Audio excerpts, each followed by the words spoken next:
Herzlich willkommen zur Trachten Modenschau and Schwaben Club. I'm Neil Hoffman, your host today.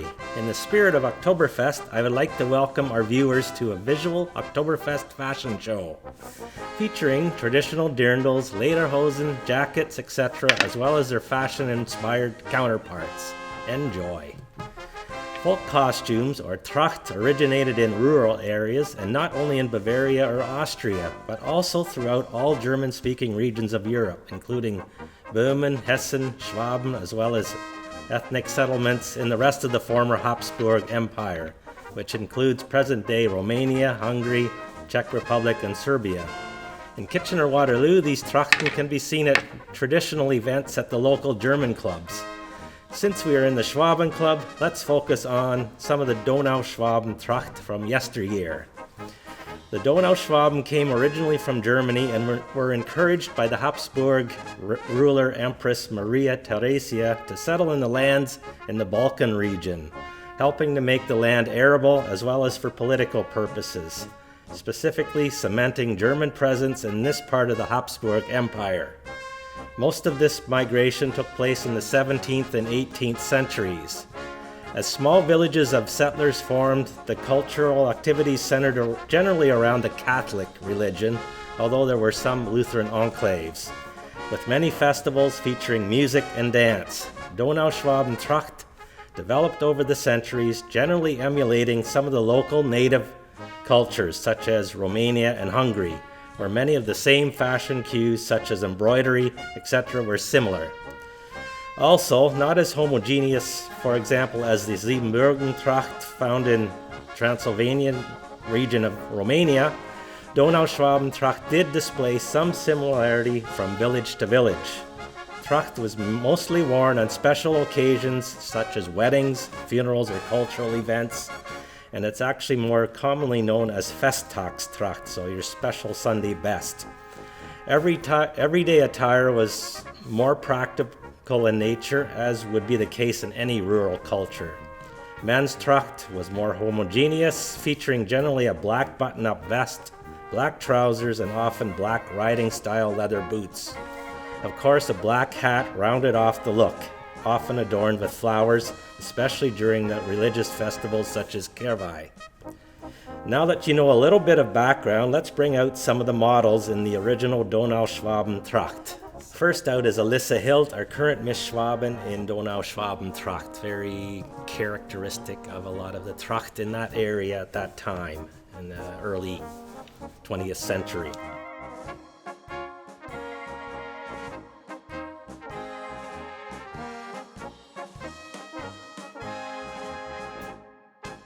Next, we have Shay. She is Shay Harold. She's in a Romanian Tracht from the Banat region, and accompanying her is TJ in his black Donauschwaben Trachten vest, complete with hip flask.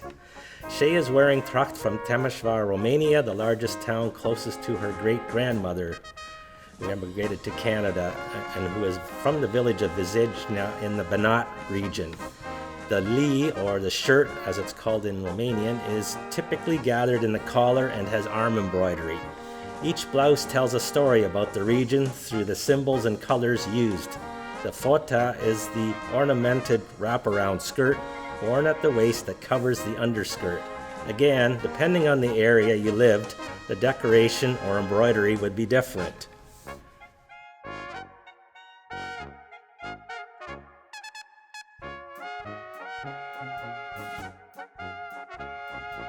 Next, we have Carol Zettel-Lindner in a colorful tracht made by one of our club members, Susie Schott. Very nice. Thank you, Carol. We have Andrea and Katarina Speckner. Kat's tracht is made by her mother, Andrea. The tracht represents her grandmother's village in Dreispitz, Hungary, as it was known in German.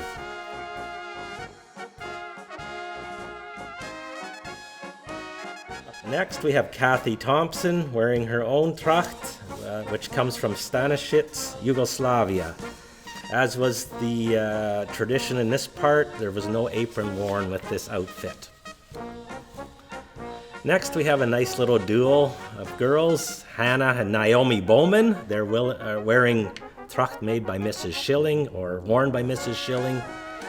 And this tracht comes from the area of Hungary called Gionk, and was donated by a longtime Schwaben Club member, Margaret Schilling, and her daughter. The trachts are replicas of the region made by the Schwaben member Susie Schott. On next we have Emma Becker wearing Katie Becker's tracht. Emma's tracht was made and worn by her grandmother. The fabric of the skirt is over 80 years old and originated in Kernai in the Bachka of what then was Yugoslavia. This tracht was made in the traditional fashion and style of that village. The lace embellishment down the front of the blouse and on the apron are particular to the town of Kernai. Emma is wearing 3 underskirts or crinolines. Needless to say, visiting the ladies' room is definitely a well-contemplated adventure. The beautiful tracht skirt and each underskirt are about 5 to 6 meters in length and are gathered and starched to create the wide bell shape of the skirt. Everyday tracht was more natural and in general colors were more subdued. The bright colored fabrics were reserved for Sundays to church and other special occasions.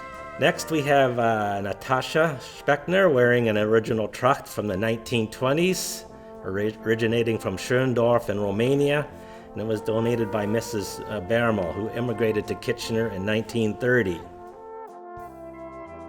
Following Natasha, we have Stephanie Kanka, also wearing an original tracht from Schöndorf, Romania, donated as well by Mrs. Bermel. It is quite different from Natasha's tracht, as you can see.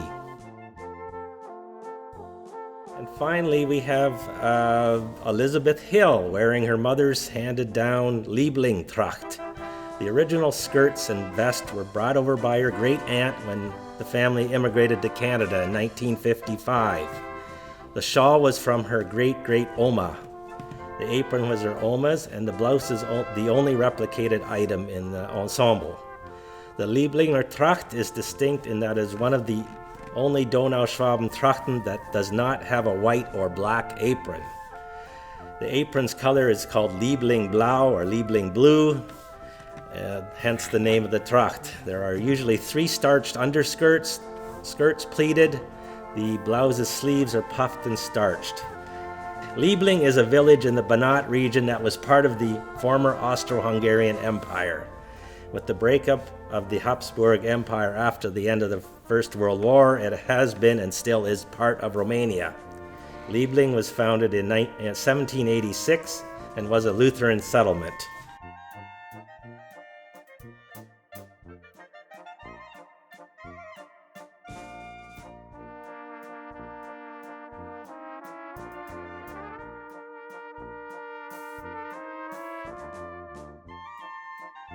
Originally, tracht developed in the 15th century and was basically practical attire for the farmer and hunter, serving a practical purpose, made from readily available materials like leather and antler horn from deer. Longevity and ease of care were paramount, of course. In the late 19th century, especially in Bavaria, regional tracht became ever more popular, especially in response to the burgeoning tourist industry spawned by the local mountain scenery, fresh air, good food, drink, and music, as well as the local color provided by the local costumes. This was heavily promoted and encouraged by the local authorities to enliven the economy. The nobility and aristocracy found the costumes charming and often wandered among the folk in this rural tracht.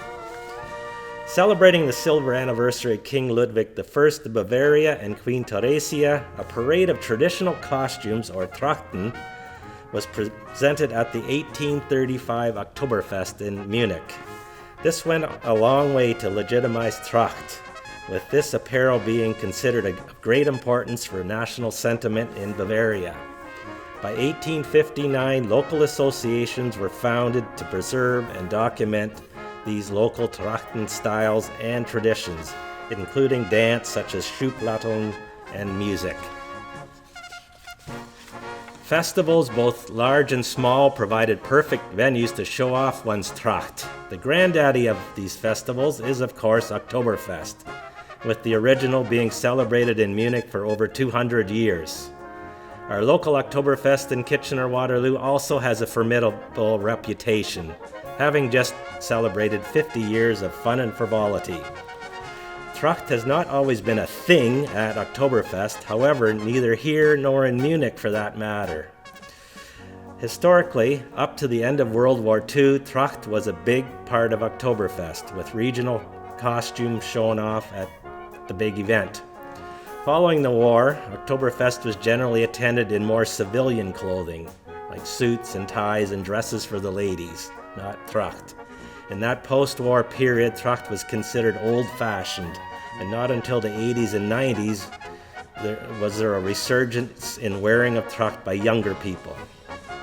And this trend continues today, with younger people rediscovering their traditional roots. An entire fashion industry now focuses on Trachten, or as it is more commonly or properly known, Landhausmode, which is sort of the German version of Western or country wear. The modern dirndls and lederhosen you see at Oktoberfest here or in Germany incorporate the overall look of the original traditional Trachten, just adding more colors, styles, and modern interpretation. For many traditionalists, the modern versions of Tracht may seem a little over the top, but especially in other countries, it's just fun to dress up. You find people now celebrating Oktoberfest worldwide in lederhosen and dirndls, be it in South Korea, Australia, Brazil, US, or of course Canada. Some might call it cultural appropriation. I just call it fun. So what can you expect to see at our local Oktoberfest? Well, let's see. Now we have our three gentlemen coming out. We have Cole, Nick, and David, and they're going to start off with maybe a little bit of shoe clapping.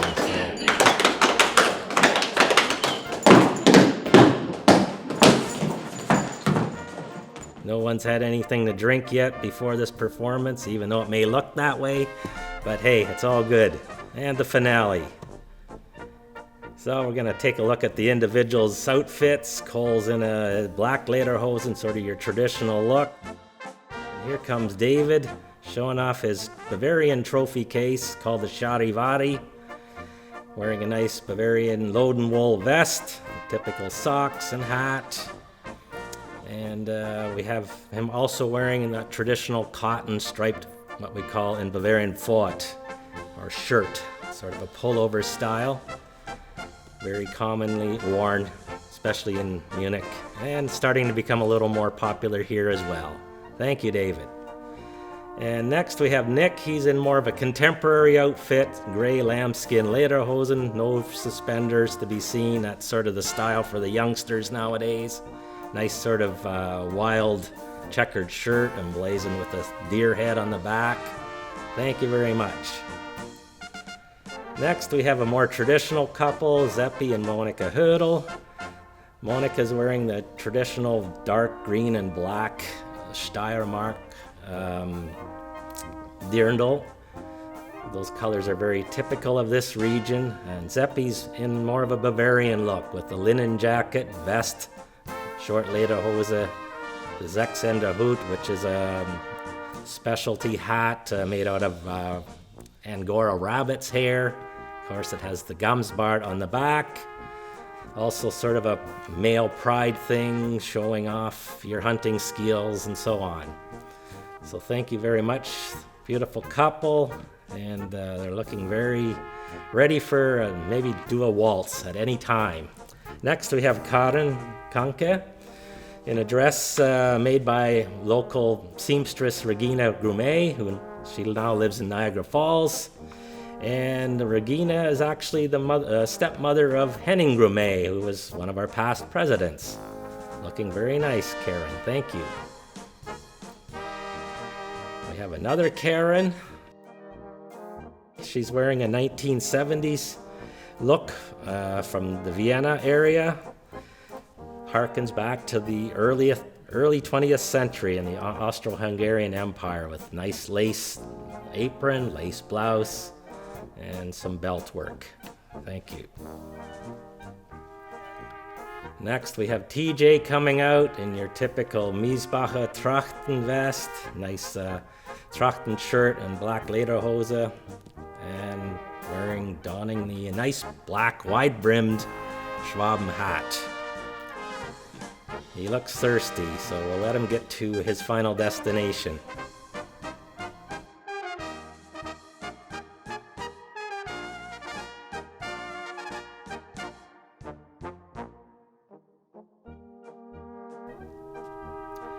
And finally, we have Glenn, our president, looking great in a suede leather jacket, vest and matching lederhose, socks, shoes. He's donned from head to toe in leather, and of course his drinking vessel, ready to party.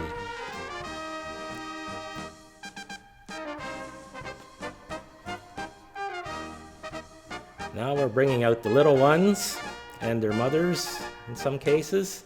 We have Lena and Eli Adam. Eli's enjoying a pretzel while he's doing his work here. Why not? Makes things go easier. Lena's wearing a typical cotton dirndl, often seen in these regions in Canada during Oktoberfest. And of course, Eli's in his little lederhosen and shirt outfit. Thanks. Next, we have Brandy and Amara. Brandy's in a little more upscale dirndl with a brocade bodice, cotton skirt. And the little one, Amara, also has her pretzel in hand in a nice cotton dirndl. She seems quite at home doing this modeling job. Thank you, guys. Next, we have Andre and Jakob Speckner. Andre is in a nice cotton dress, very comfortable to wear, and Jacob's in your typical gray lederhose that everybody wore in the 30s, 40s, and 50s, whether you're in Germany or if you've immigrated to Canada, you were probably wearing those too, until the kids started making fun of you. Next we have Carol and Hazel. Hazel's in a nice little cotton dress, and Carol's in a more upscale, fancier dirndl. Have to watch a little bit if you're sitting on some wooden benches with that guy. Thanks. Now we have Emma, Becker, and Lucas. Lucas is being maybe a little ornery, needs to be carried out, but he's got his pretzel and looks to be okay now. He's got his lederhosen, socks, hat, shirt, and Emma's got a retro-looking dirndl that may have come from the 70s or 80s from the look of it.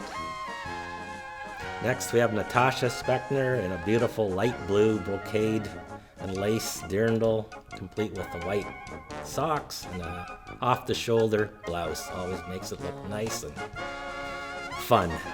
Thank you, Natasha. And following Natasha, we have Angèle. She's also in a nice brocade dirndl with a poly apron. Very comfy, sort of a knee-length version, and a nice stretchy lace blouse. Ready to party. Thank you. Now we have the two girls coming back again, Hannah and Naomi Bowman, in nice little cotton dirndls.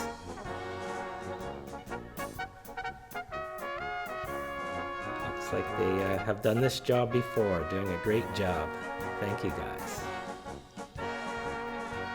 And next we have Shay Harold in more of a gala type of dirndl, fancy, glitzy, lots of beads and lace and black, very elegant.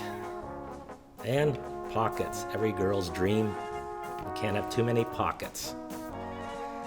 Next we have Kathy Thompson, also in a showstopper of a dirndl, 3/4 sleeve blouse, a little bit longer length, and very lacy apron. And now we have Aaron Wetzel, who will show us the so-called dirndl April bow tying code. You're at Oktoberfest in your trendy dirndl, but be careful which side you tie the bow of your apron. Left, right, or in the middle, or at the rear. Each one tells its own story. Our bow guide reveals what you as a woman should watch out for when it comes to Bavarian Oktoberfest code, and what your dirndl reveals to men about your relationship status. First, bow to the right. The woman is spoken for. The dirndl wearer ties her apron to the right. According to tradition, she is married, engaged, or in love, i.e. spoken for. How do you remember that rule? Well, right is always the side when you will usually find a man's wedding ring. What the bow means for men. you can assume that the woman is either actually in a relationship or just wants to be left alone. Next, we have bow to the left, which means the woman is single. A woman who ties her apron to the left is trying to indicate that she is technically still available, probably unmarried or even flying solo. That could mean that there's a good chance of flirting with her. Of course, that doesn't mean men get a free pass when it comes to making unwanted advances. No means no, no matter where the bow happens to be. Next, bow tied in the middle. You're either a virgin or it's none of your business. According to tradition, a dirndl bow tied in the middle of the apron shows that the wearer is a virgin. Young wearers, therefore, often wear a bow in the middle. Although lately it has taken on a new meaning, it's none of your damn business. Maybe the woman doesn't want to give away whether she's spoken for or single. In that case, it's up to the man to find out in a charming and discreet way what the woman is trying to say, if at anything at all. Bow to the rear is a widow, server, or child. Of course, a dirndl bow cannot only be tied to the right, left, or center at the front, but may also be tied at the rear. But be careful, ladies. It's only children, Oktoberfest servers, or widows that tie the bow at the rear. Tip for men, maybe the woman with the bow at the back simply hasn't read our guide to bows. I'm sure there's a tactful way to find that out.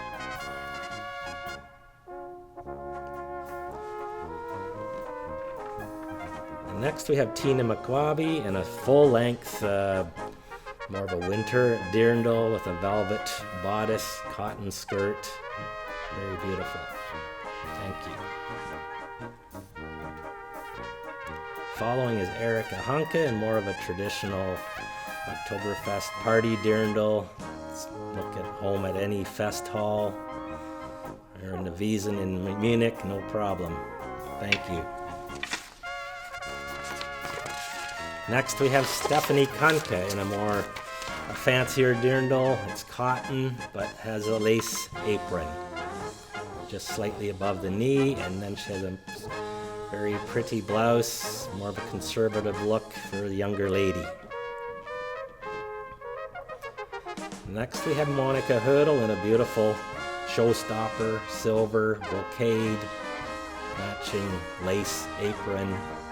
It has a keyhole sort of bodice with a three-quarter sleeve blouse. Very classy. Thank you. Next we have Angel. She's switched to more casual. Got lederhosen and a super stretchy top. She's ready to get into heavy party mode. Karen Brown's also showing a nice elegant dirndl in gray, matching lace apron, touched off with some nice coordinating pink bows. Thank you. And finally we have Karen Kanke, also in a long, full-length velvet bodiced dress, stretch V-neck top. Great for the next more formal event, maybe New Year's Eve or maybe more formal German club event. Thank you. In Germany and Austria, Tracht is not only worn at Volksfeste and other special events, there is now a trend toward getting married in Tracht, be it in very traditional styles or in an updated bridal dirndl, taking some cues from its contemporary counterparts found in North America, but definitely remaining to that Tracht look. In Europe, the bride will often have a dress custom made in the fabric and style of her choice. This is very common in Germany and Austria. Every small village seems to have a fabric store and on-site seamstresses that will help you choose that custom fit. Believe me, my wife seems to zero in on these stores every time we drive through some little Kuhdorf in Bavaria. I usually let her loose in these stores and I relax in the nearby beer garden with a nice Weissbier. Some of the wedding dirndls can even be repurposed into more everyday use just by changing an apron or changing colors of trim. Damn, those Germans are practical. We won't even mention the generous and uncaptured seam allowances, but I do digress. Let's check out some of the bridal tracht that's available actually off the rack. You don't even have to have it custom made. First out, we have Natasha Speckner with her escort David O'Reilly. Natasha's showing off a knee-length, beautiful wedding dirndl, accompanied by a beautiful lace blouse, looking very nice.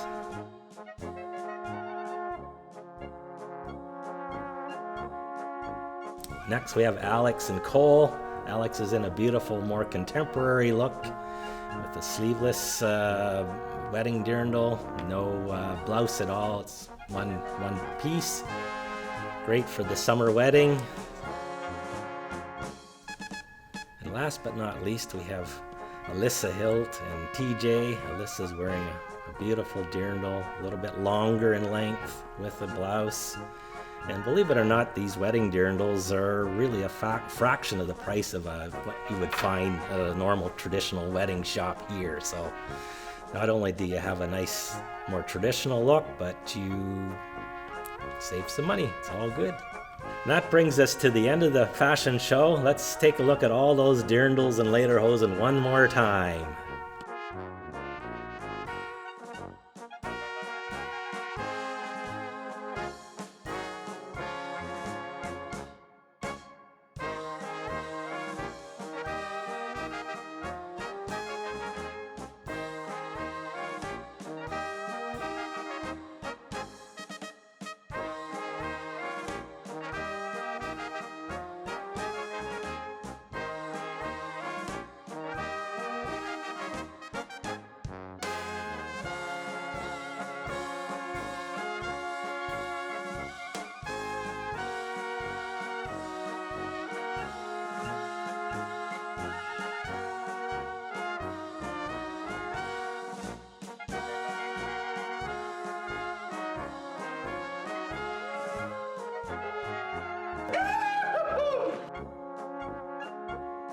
So I hope you enjoyed our show as much as we did putting it together, and hope to see you at an Oktoberfest Hall or German Club event real soon. Servus und auf Wiedersehen.